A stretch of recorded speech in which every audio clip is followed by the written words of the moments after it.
C'est par un chant d'entrée que le Triduum pascal a commencé, le son de l'orgue semblant annoncer les événements à venir. Des prêtres de diverses nationalités et des évêques étaient réunis pour concélébrer aux côtés de l'administrateur apostolique du patriarcat latin de Jérusalem, Monseigneur Pier Battista Pizzaballa. Des fidèles et des pèlerins du monde entier ont participé à cette liturgie unique. La célébration du Jeudi Saint, ici, dans la basilique du Saint-Sépulcre, présente des particularités qui la différencient de bien d'autres endroits. Au cours de la matinée, à cause du status quo, nous faisons déjà tout en une longue célébration. La messe chrismale, la bénédiction des huiles saintes, ainsi que le lavement des pieds.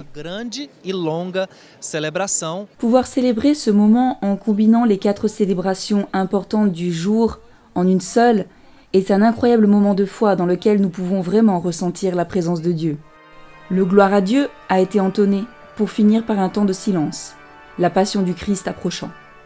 L'évangile selon saint Jean a été proclamé solennellement. Il rappelle le moment où Jésus lave les pieds de ses disciples.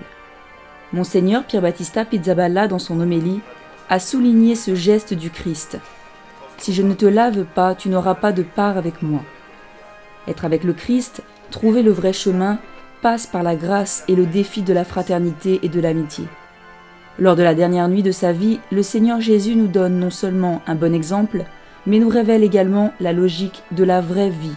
Vivre, c'est s'ouvrir, c'est se donner à un autre, a déclaré l'administrateur apostolique du patriarcat latin de Jérusalem.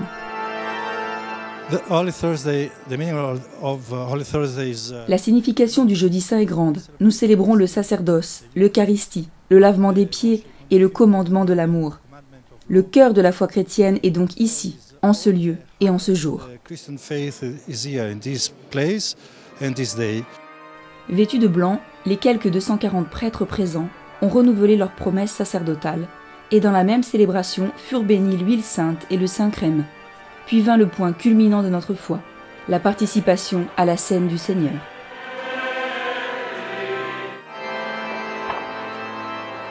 Le déplacement du Saint-Sacrement met en évidence que si l'autel est vide, le sépulcre pour un certain temps ne l'a pas été. Le chant de procession révèle la profondeur de ce moment, et le chant d'entrée par lequel a débuté la célébration laisse maintenant place au silence en ce début de Triduum pascal.